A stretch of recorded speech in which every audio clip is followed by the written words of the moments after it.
All right, so today we're doing EBO2, which is extracorporeal blood oxygenation and ozonation. We're going to be drawing blood out of Sandy's body, filtering it through an inverted kidney dialysis filter, which will get rid of all microplastic toxins and lipids and just things in the body that don't need to be in there. As it's filtering through that filter, we'll be running ozone anywhere from 7 to 26 gamma. We kind of step that up in a process, but we start at 7 gamma. It'll be running down through the filter, which is actually what pushes all the toxins into a waste canister that we have hanging below that. Once the blood is filtered through that, it runs through what we call an inline, goes back towards her body into an hemolumen, which has 6 different forms of light therapy, which is antimicrobial. It basically will kill anything that goes through it. It's also very oxygenative as well because of the red light that's in it. It'll run through that and then we'll give it back to her body. So during that process and how we run RPMs on our machine,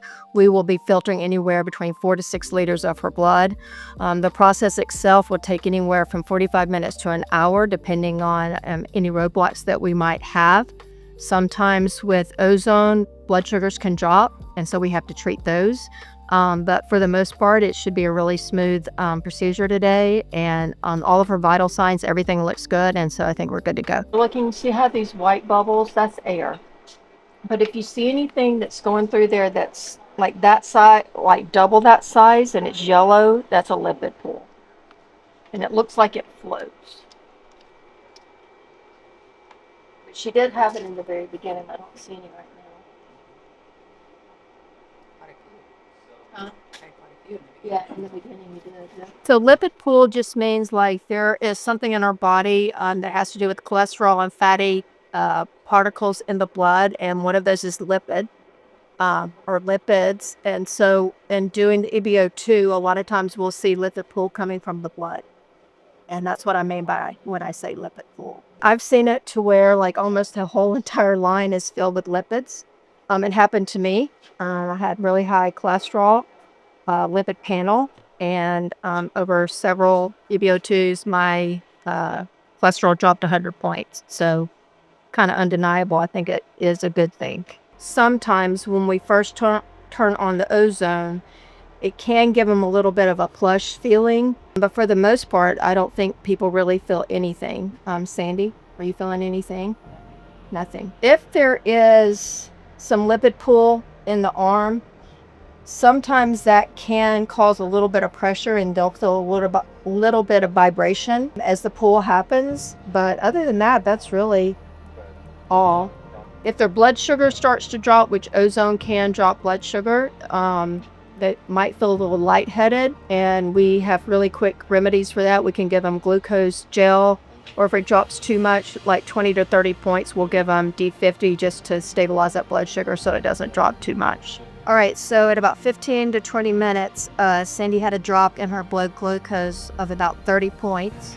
So our protocol is, if that happens, we give what we call D50, which is dextrose and saline.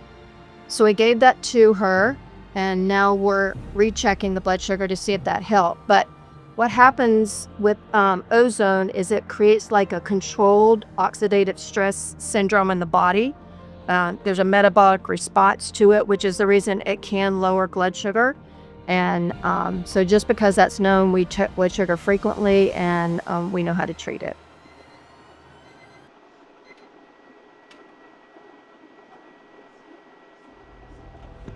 So one of the things that we recommend prior to getting EBO2 is the morning of, or at least 2 hours before you have EBO2, is eating a really good, well-balanced meal, but carb heavy, because we want to be able to support the blood sugar during it.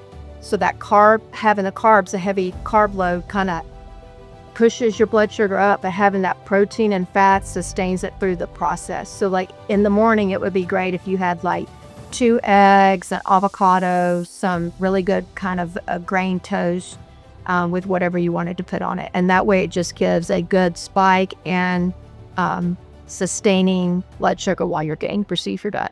So as you can see, there's foamy exudate or waste that's coming out of this line from the filter. And that's because the blood's going up, the ozone's coming down, and it's pushing all the toxins out or the inflammation out. and that's what's going into the canister. And what you're seeing, this foamy material, seeing a lot of foamy material, that is inflammation. And then on the bottom that is the liquid, really is the heparin solution that's been draining in the canister as well, but a little bit of tinge color, and that could be some of the toxins or microplastics that are coming out as well. You can't really see them because they're microparticles. All right, so now we're going to talk a little bit of what to expect after an EBO2 treatment. Because this is an ozone treatment, a lot of people seem to think that they're going to get done with the treatment and get up and feel great, because when you do just ozone in the blood and you get that super saturation of oxygen and it's just ozone IV, you do tend to get up and feel great. But because this is a detoxing procedure, that's not always the case. So I can speak for myself, and even for Sandy's husband and several of the other clients that have had EBO2. The first probably 72 hours, it's a little bit of feeling like you are just exhausted, almost like you've worked out too hard or you're on the backside of being sick. So it's that detox load coming off of your body, and your body's trying to respond to that and get back into homeostasis. And so some of the things you may feel is just super tired. You could have a headache. I tend to feel tired, sleep a lot more, and that's okay. That's just your body telling you to rest, let the body do what it needs to do on the inside. And then after that 72-hour mark, if not before, then you feel a little bit more revitalized. Then you got that super hyper oxygenation in your body. Your body's been cleaned out of a lot of toxins, and you can get up and go, and you have a little bit more reserve and longevity. And that's the goal down the line. It's just to have that all together, get the body detoxified, fill it back up with the good things, which is the oxygenation from the ozone and the red light treatment, and then move on. So her EBO2 treatment is complete. Taken both lines out, thrown away all of the tubing, the filters. And so the last thing that we do is just check her vital signs to make sure everything's stable.